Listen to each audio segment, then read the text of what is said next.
Hey, and good evening, everybody. You're not seeing a replay. You are seeing Look Around the Confederation. Moose is actually on the loose somewhere. It's spring break for him or something like that. I don't know. Something that poor broke college students get to do. I know he was up at headquarters the other day. I think tonight's his camp meeting, so he and Forrest have driven back from Columbia and are at their normal camp meeting. So he asked me to fill in and host for him. So before we get started, like on all shows, the views and opinions expressed on this broadcast are not necessarily those of the SCV, its GEC, nor any division, brigades, camps, or other subsidiaries. Strictly those of us who are expressing them. And I know I'm saying those like I've got somebody with me, and I do. And if you looked this past evening and saw the promotional stuff that we have Army of Northern Virginia Councilman, candidate for AOT Commander, right, Kenny? That is it. AOT Commander candidate Kenny Ramsey here tonight, talking about what he is planning on doing for the ANV, why he's running for office and everything like that. Got about 7 questions for him. These are going to be questions that are different than the ones Chuck McMichael answered on his interview. So a little bit different questions. And also we've got 7 of those instead of the 10 that I think Moose asked Chuck Mack. So what we'll do is especially if you are from the ANV, comment in your questions and stuff like that. And we will bring those up as well. But before we get kicked off, for those people that don't know you, Kenny, how about you introduce yourself and what you are running for and everything like that? Well, as you said, my name is Kenny Ramsey. I am currently the Army of Northern Virginia Councilman, and I'm running for Army of Northern Virginia Commander. Other than that, my current SCV involvement is I'm the Lieutenant Commander in the North Carolina Division. I am the current and charter commander of the Captain David Williams Holly Shelter Volunteers Camp 2267 over in Pender County, North Carolina. I'm married, got 5 kids, 6 grandkids. On the other personal level, I spent 34 years in law enforcement, starting out as a deputy right here in my home county of Pender in 1976. Then I retired from the California Highway Patrol in 2010. Mixed in during some of the same time, I had 27 years in the U.S. Navy Reserve. I'm a combat veteran. I served in Desert Storm, Iraq, and Afghanistan. And immediately after 9/11, I was called up, served 2 tours back to back, assigned to NCIS in the Middle East Field Office. And I retired in 2012 after going on active duty for 2 more years as the Fleet Chief Master at Arms on the Admiral staff at U.S. 4th Fleet. A little more background, I guess. In 24 years and a few months that I've been in the SCV, I have only missed 1 national reunion. And believe it or not, while I was on active duty military, I would even take leave to come back and go to a reunion. The one I missed, I was right after we went into Iraq, so I couldn't get back. I even made the special reunion in 2005 over in Concord. Also, wherever I was at, California, here, wherever, I have never missed a division meeting or an executive council meeting other than when I was deployed overseas. I've been to many Stephen Dill Lees, and I've been to quite a few of the National Memorial Services. I have basically lived and breathed SCV since I joined. Especially from California, I would travel all over the country to do these events, and I have a very supportive wife that puts up with that and still does. She's quite frequently with me at the reunions. I don't know. I even made it a point for years. I had attended the national GEC meetings just to make sure I knew what was going on. Usually it was the ones before and after the reunions. But once I retired, several times I drove out to Tennessee just to sit in on a meeting. And I never really intended to run for a national office for a long time, but I just wanted to be sure I knew what was going on. I guess I can give some of my past stuff that I've done. I've been a life member for almost 25 years. I also was the charter member of the Albert Sidney Johnston Camp 2048 out in California. I was the California Division Commander for 2 terms. I am the past commander of the North Carolina Southeast Brigade for 1 term. I served as the National Inspector-in-Chief for 1 term. I was aide-de-camp under Commander McClooney, and I was on the National Heritage Defense Committee 1 term. So I've been around, been living it, breathing it. I retired in 2012, and since then, that's just about all I do is SCV stuff and play with the grandkids. So I guess that catches everybody up on a little bit about me. Well, I know in pre-show, I said that I read you the questions, everything, just so you could have a chance to think on them. But I'm actually going to jump off script for a second. It wouldn't be a show with me if I wasn't going to jump off script. And what I want to ask is, so being a division commander, especially in the ATM, and now running in the ANV, how has that prepared you for the role that you currently are in and for the role that you're running for? Well, it did help a lot. You have the leadership, you have the structure in your division, however it's set up. I know different divisions are slightly different. In my case, it did assist too in the fact that I was attending GEC meetings to see what was going on, to learn it. And even with that, when I became the councilman, first couple of meetings is still a learning curve. You got to get in the groove, find out all the little details of what you are supposed to be doing, the right way to do them. But definitely being division commander did help to lead into that. And as a councilman, you are the same, as far as GEC meetings and stuff, you are the same level with all the other members. So I've basically done the same thing at the GEC for the last couple of years. Yeah. Well, and being especially California being one of our smaller divisions, that definitely getting that, growing it, and as well as the trials that come from being out on the left coast. My views, my opinions, would definitely be something that proves that you've been in the field of battle. Pardon the expression. Not only your veteran status, but and your police status, but as far as on the SCV fronts, that's really cool and something that I really admire about you personally. So really quickly, jumping into the questions, what has inspired you to pursue the role of commander for the SCV's Army of Northern Virginia? Well, a lot of that was personal, I'll say that. I have enjoyed my time as councilman. I know that we've done a lot of good things since I've been in, and we have projects going on that I would like to see finished. One thing is the museum. We're working on getting it paid for, and I'd like to be there. It's not going to be long, but I'd like to be there when it is paid for. And that is definitely in the works. I looked at the fact I could run again right now, could be running for councilman again, re-election. But these terms are staggered between councilman and commander.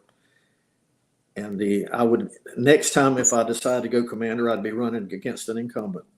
So I decided to go ahead and step up this time, run for commander, and then maybe if I could do it, run for a second term, and then I would be done. I will never seek a higher rank than that. And if I did win this time, I will be almost 71. So I'll be 75 if I even get the second term. So I'll be ready to back down. I won't back out of the SCV. I'll still be active, but I won't be holding a leadership position. Yeah. I'm swapping between the brands and the comments. I usually have Moose doing that for me. But so I am missing him tonight.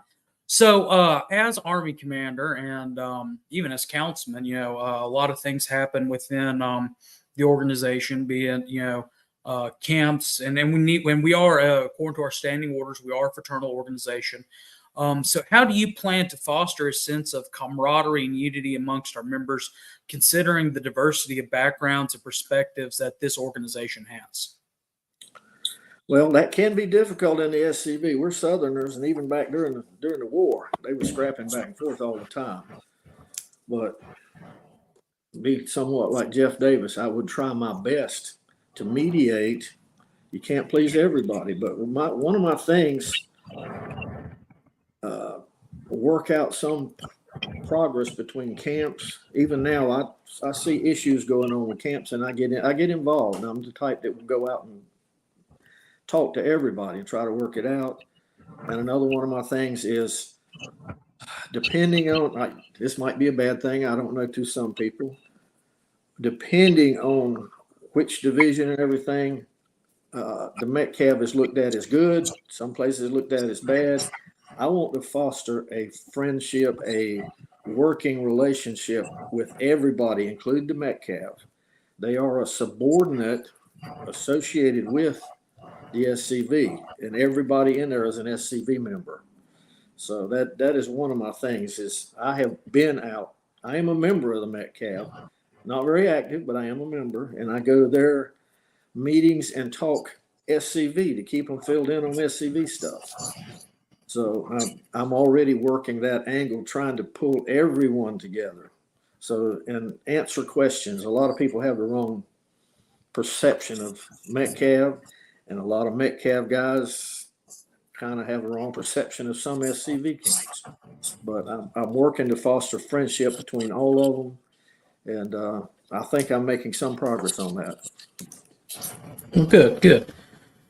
Trying to get back, swapping back and forth. So it takes me a second to get everything in this slow computer of mine.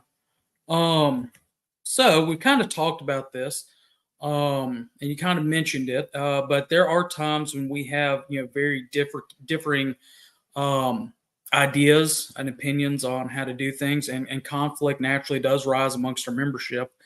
So how would you handle those situations where conflicts and different opinions amongst our membership, at least about the direction of our organization and the initiatives that we're doing?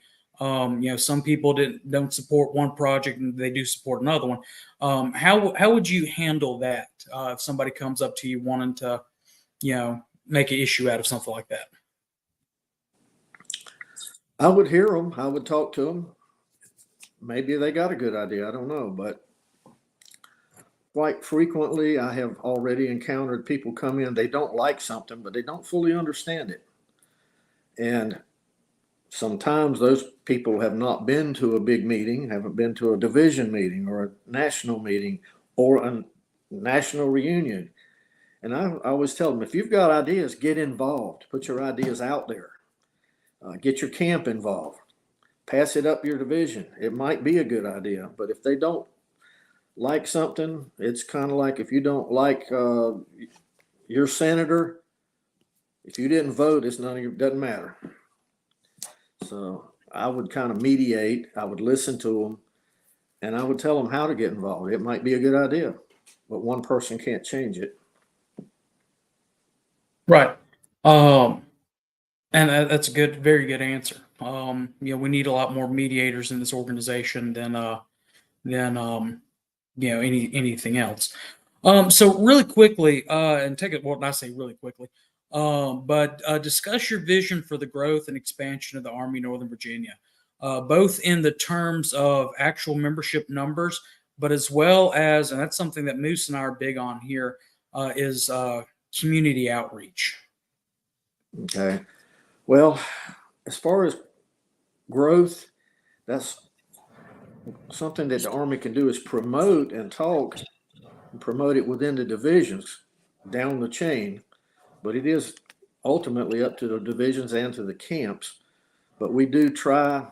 I have many meetings, gone to different divisions and places, and talked about my ideas, what we do, and what my camp does. You need to be out in the public. We're a member of the local Chamber of Commerce. I have talked to our town board and our county commissioners. We partner up on a lot of things with the local American Legion group. We get our name out there. Fortunately, we have a local newspaper that will print some of our advertisements and stuff with no problem. But you do need to get out advertising. As far as membership, this organization has always had some membership problems as far as growing. We need to promote it like you were doing to the younger folks. I love this, the way you guys are doing it here with the media.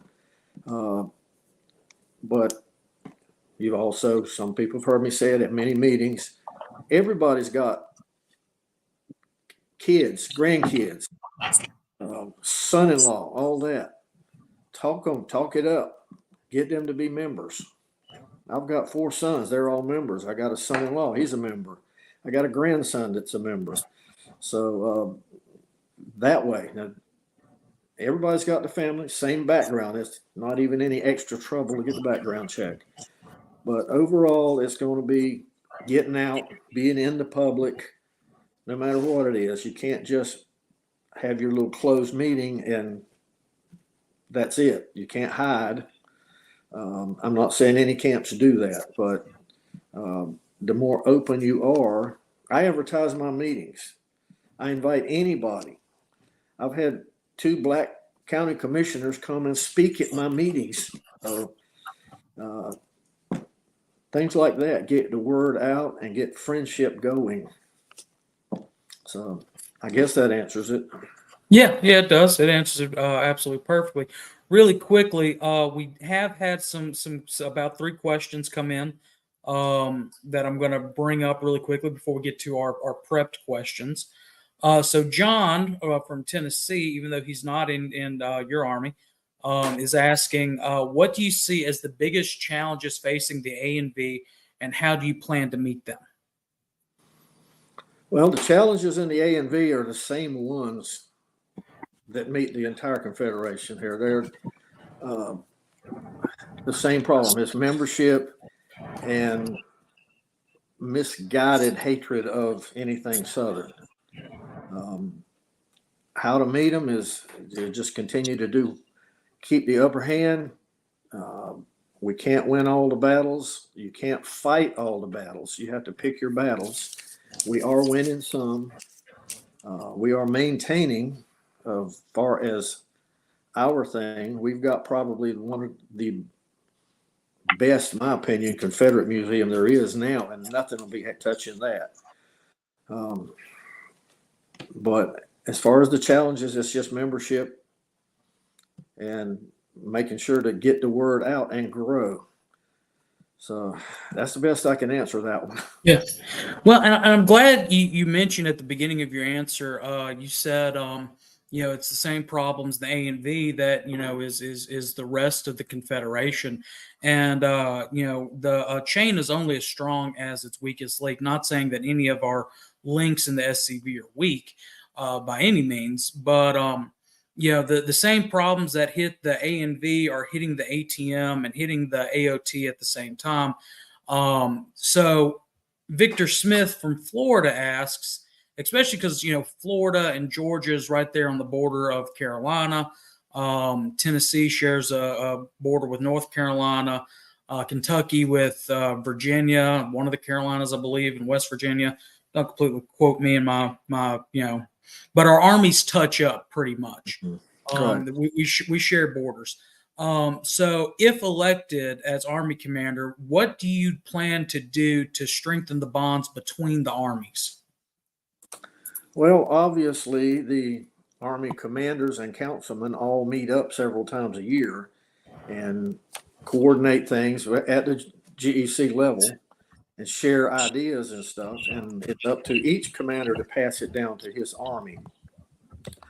But if I'm elected as commander, currently I travel up and down the ANV. I've been to various division reunions several times each place. But I've been out of the ANV many times to like down to Stone Mountain or various places, Beauvoir, different places. But I would do more traveling into the others. As far as bonds between armies, I have an obvious connection between the ATM because I was the Army Council, the division commander out in California, and I still have a lot of friends there. And haven't been able to get out there much, but I will in the future. And that's one of my things is I am for the last 12 years, I've been fully retired. I don't have anything else to do but work SCV issues and SCV programs. So I can travel and I like to travel. Oh, good. And let me really, John, I apologize that I said you're from Tennessee. John's actually from Maryland. So, John, I apologize. I got you confused with Al. Kind of got cross-eyed reading the comments. John's from Maryland? No, Al is from Tennessee. John's from Maryland. Okay. Well, I will apologize to him because I had plans to go to the Maryland Division reunion, and unfortunately, it is the same day as Virginia, and I already booked up there. Already committed, yeah. Well, Sean, the Florida man, who has his show on Tuesday nights, check him out. Look Around Southwest Florida. He asked, what kind of ideas do you have on bringing your Army into the 21st century? Well, we are already in the 21st century as example right here, what we're doing right now. We will get more onto social media and as much as we can onto other types of media advertising as much as they will let us. We've got to win the battle of hatred for anything Southern. And that's got to start at the local. Like we have a good rapport with our newspaper, but not so much with the TV stations. But that can change if we keep working at it. Other than technology and social media, that's the biggest part of it, I would say. Well, and that kind of answers my next question, which is, how do you plan on engaging younger generations in the preservation of Confederate history and heritage and ensuring its relevance and resonance for future members? Well, on that, it's been a little while since I was asked, but I have gone out in uniform to a couple of the local elementary schools and during their history classes and given a talk on it. And I've not been held back. They give me questions about slavery and everything else, and I tell them it happened. And then I'll tell them the truth about how it happened, why, and the war was not about that. And I will remind them it was legal everywhere, not just in the South. But right now, again, if we can get our own kids involved, get them fired up, they've got friends that could possibly come on in. And we're trying to do that right now. My son, my youngest is 20, and he's been bringing a college friend over. And we've been talking. I think I'm on the verge on that one. So it's kind of up to the individuals in the camp. But at the Army level, if we put the word out and recommend various things, that could help do that. All right.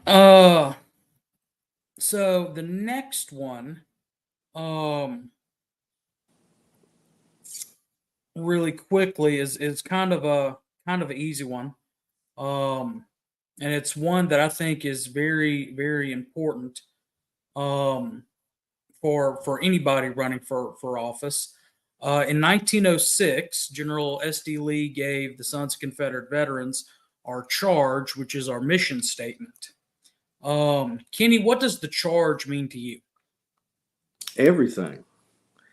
As far as the SCV, that is the number one thing that we have to live by.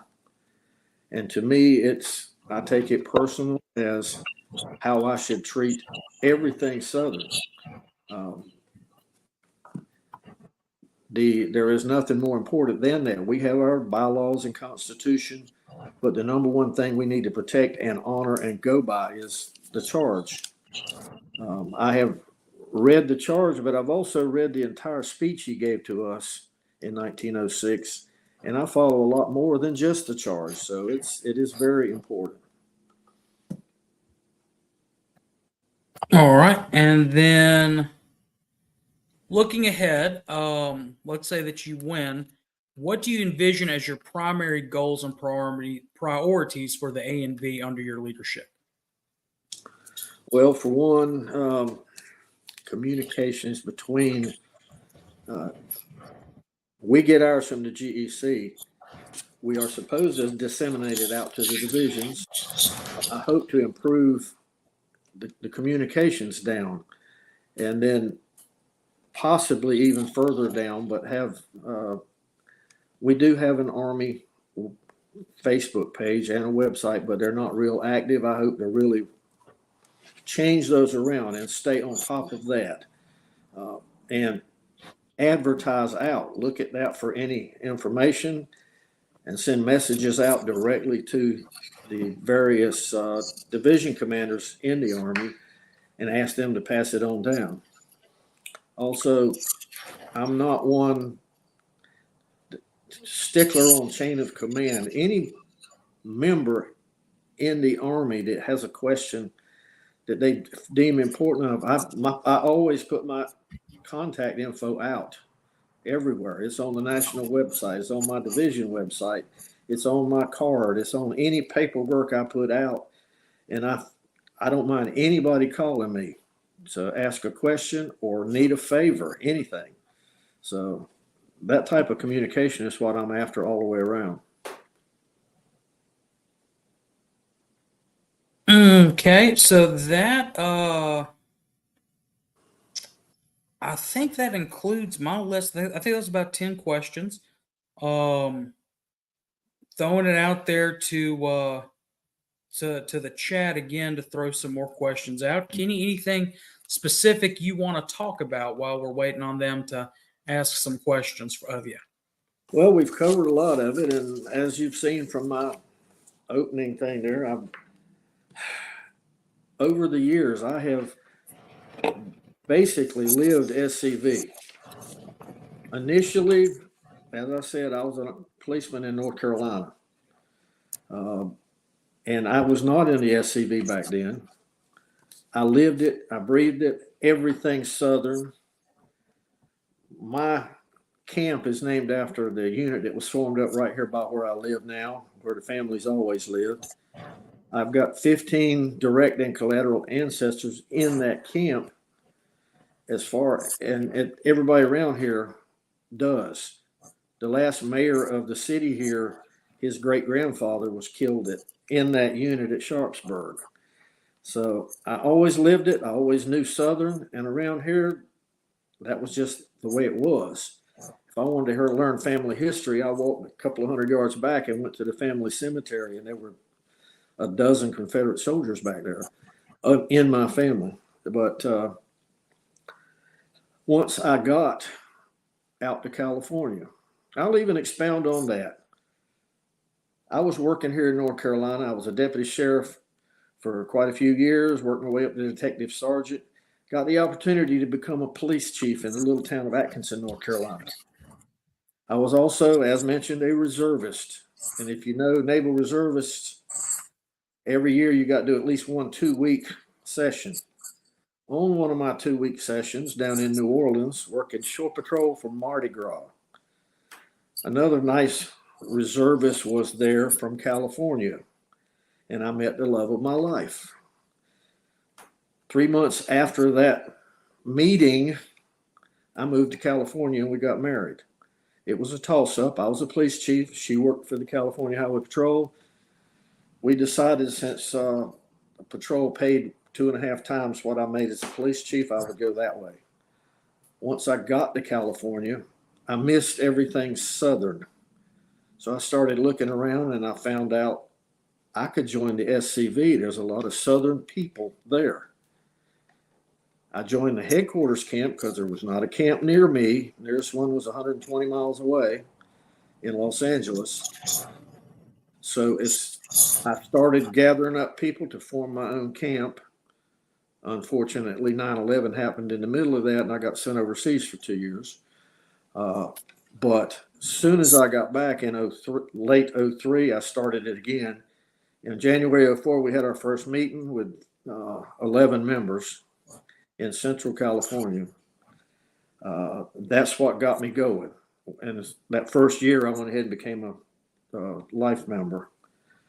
And I'm proud to say that my camp that I started in Bakersfield area of California now, last account I had, they had like 40 members and were very active. I hosted the California Division reunion.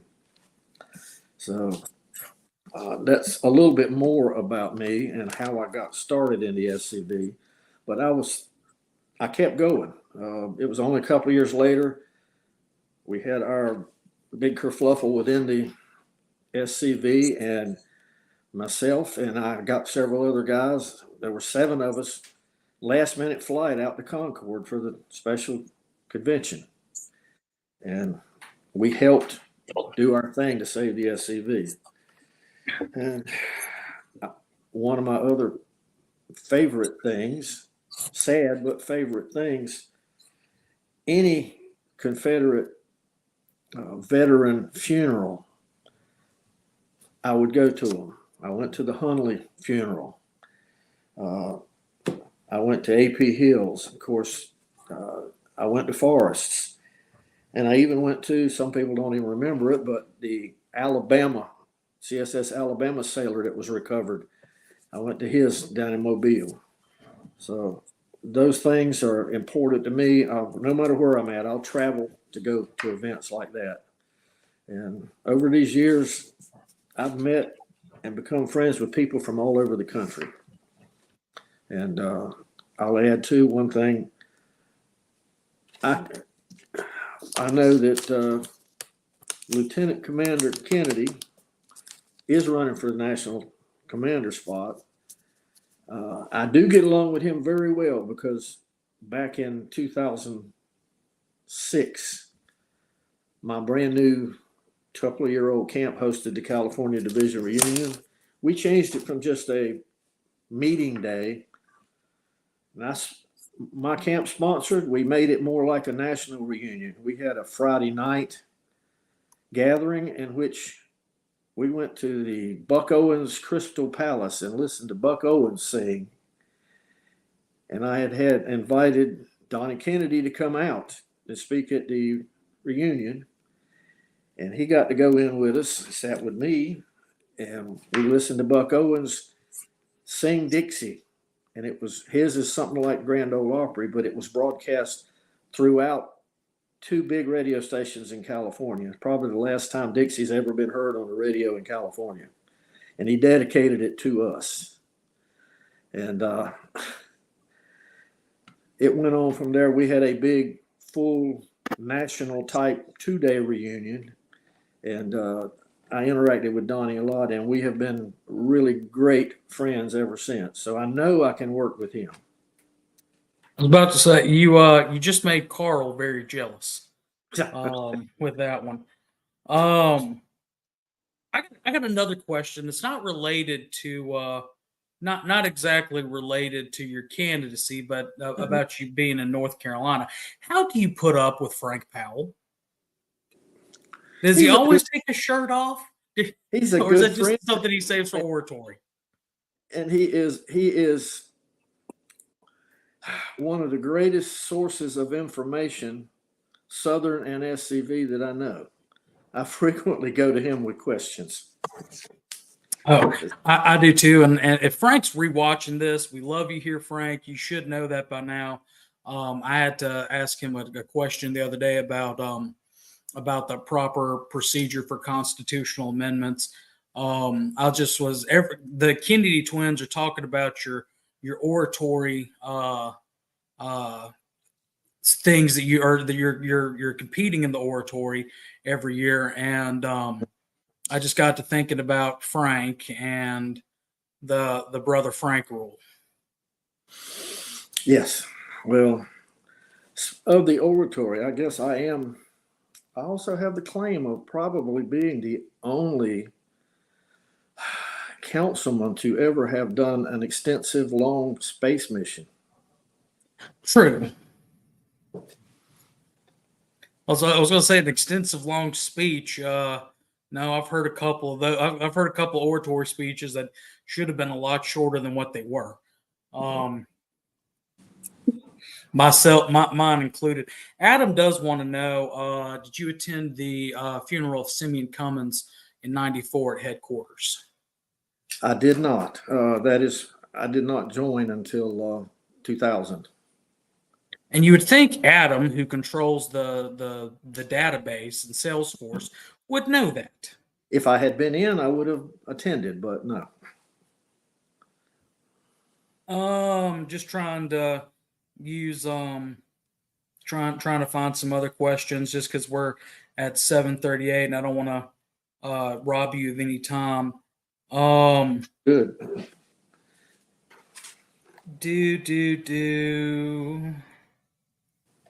Oh, I had a good one. I'm trying to scroll back on my phone and find it. Technology is a great thing, but also it's a curse.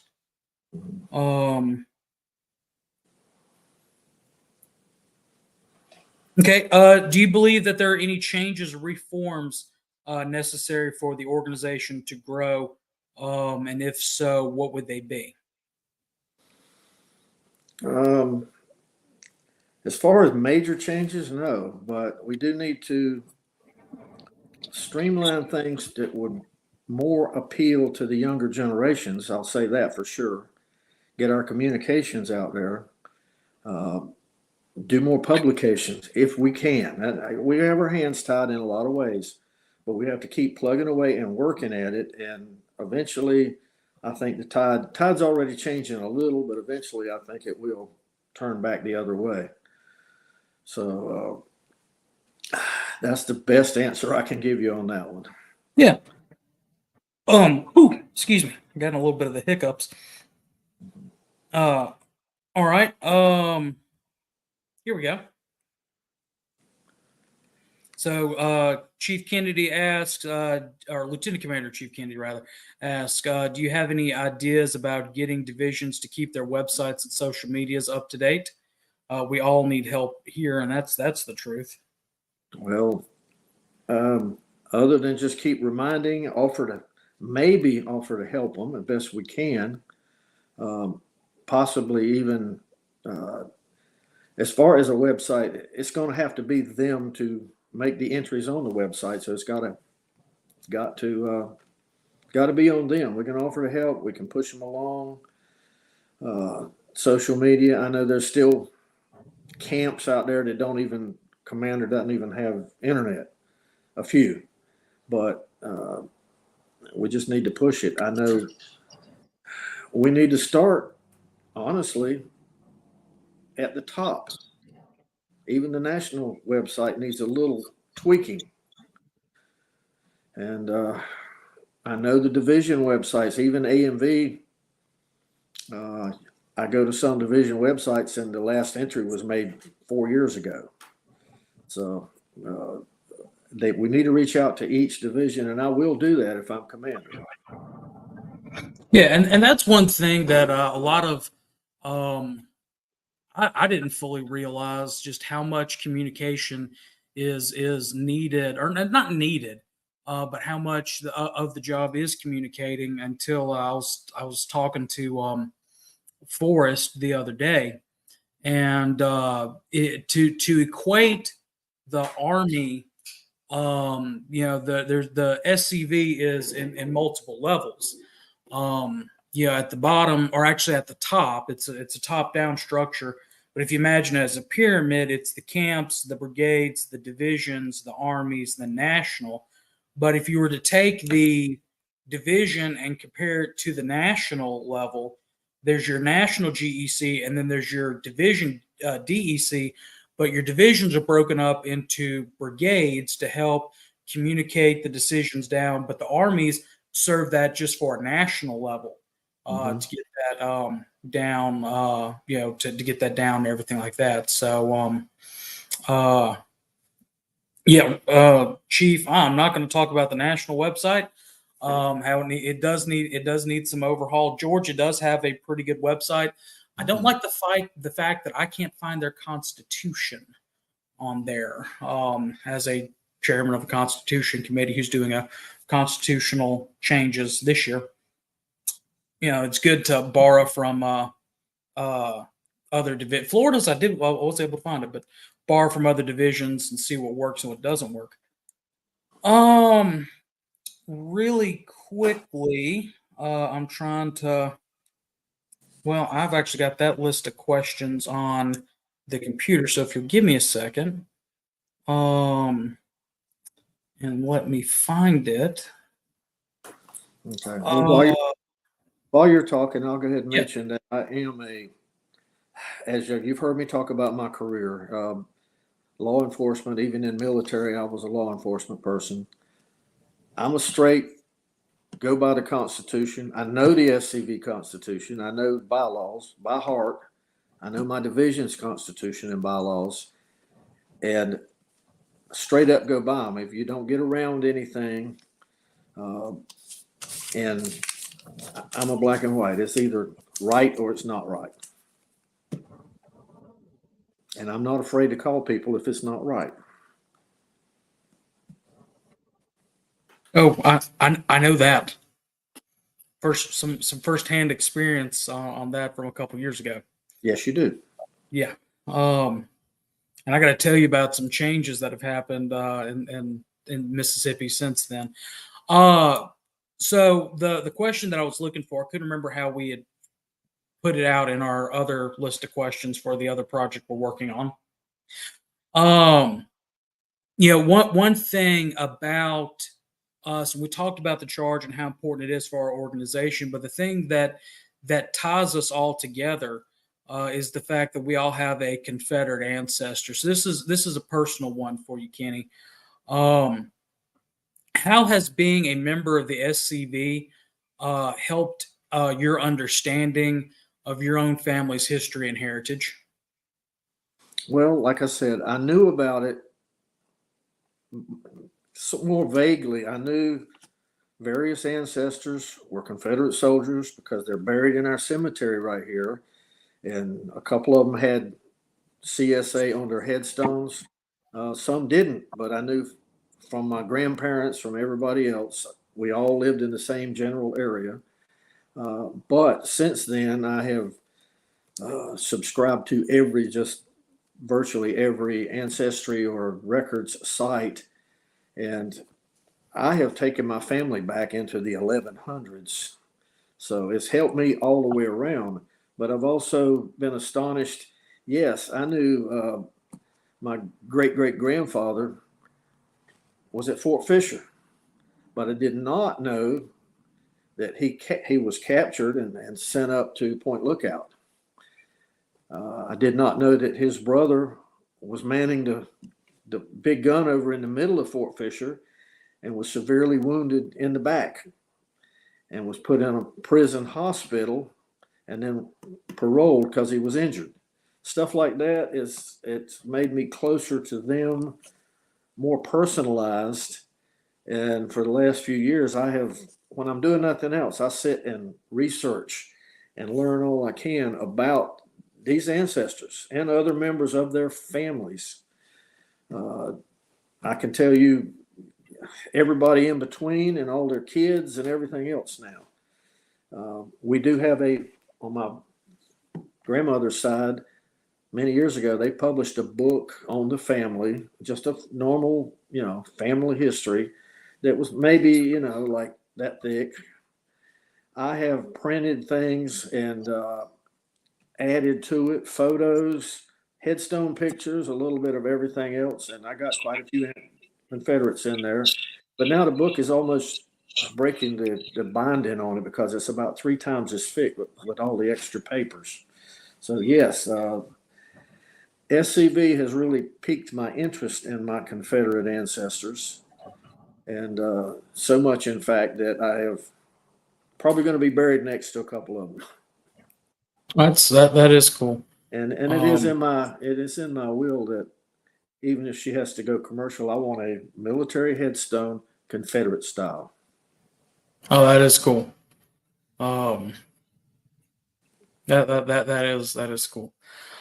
So we're at 47 minutes in. Gonna go ahead and let you wrap up with any last few thoughts that you have, Kenny. And then just gonna remind everybody to tune in Monday and stuff like that. And that we will be the week of National Reunion. All the interviews that we have done leading up to, we will start on Monday. We'll do replays on Monday, Tuesday, and Wednesday, and start our live broadcast on Wednesday at National Reunion. So, I said, any last thoughts or anything you want to say to the folks out in chat land? Well, I can say that my entire time, no matter what position I was in, I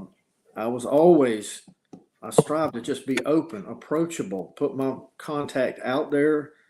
And if somebody calls me or sends me a message, I try my best to follow up on it as soon as I possibly can. Even during my term as doing the investigations and stuff, I was fielding calls left and right, and I don't think anybody other than maybe a few were disappointed in my performances there. And right now, the way all the national stuff is going against us, and the attacks on everything, taking down monuments, talking about digging up our dead folk, actually doing it in a few cases. We need to stay on board, stay ready for the legal fight, pick our battles. And I've been doing it now for a while, and I want to continue doing it. And I want to follow up and finish some of the things that I've already been working on a lot. And again, it hasn't been brought up but once maybe, but on the museum, I'm a firm supporter of the museum. I donated all of my original firearms to the museum, as long as I think about, as well as about 40 books of my antique 19th century books about the Confederacy or the Civil War, because they're in a better place. If I had them, it's just me looking at them. Up there, anybody can enjoy them. And I know that it's going to be paid off soon. I don't know how many people out there in Chatland know, but back at our last reunion in July of last year until now, we've paid off more than half of what it was already in just those months. And we've got another year and a half, and we still have the money coming in, and it will definitely be paid off. We got to be diligent with it, but it's going to be paid off. And I want to be there when it is. So if anybody's got any questions, my number is on the national website. Give me a call. Yeah, and I think, regardless of how the election comes out, Ron is right, or Chief Kennedy is right. Thank you for your dedication to your cause, of service to this nation, as well as to your community. With being law enforcement, everything like that. I want to personally thank you for your friendship. I think the first time we met and really got to know each other was we've met before, but really got to talking and knowing each other was the reunion in Mobile, which was a very special reunion to me. That was my dad's last national reunion he got to go to. It was my first national reunion as a division commander. That was a very good reunion. So yeah. Anyway, guys, again, Monday, remember, we'll have another great episode of chat, I'm sure. Again, Moose is sorry that he could not be on, and we'll give him crap Monday. Kenny, again, thank you so much for coming on and talking about your candidacy. Especially if you're in the Army of Northern Virginia, share this episode out. If you're not, share this episode out. We'll have more interviews with other candidates in the future. And until then, in the words of the late and great Harold Philpotts, no Fumar in the elevator.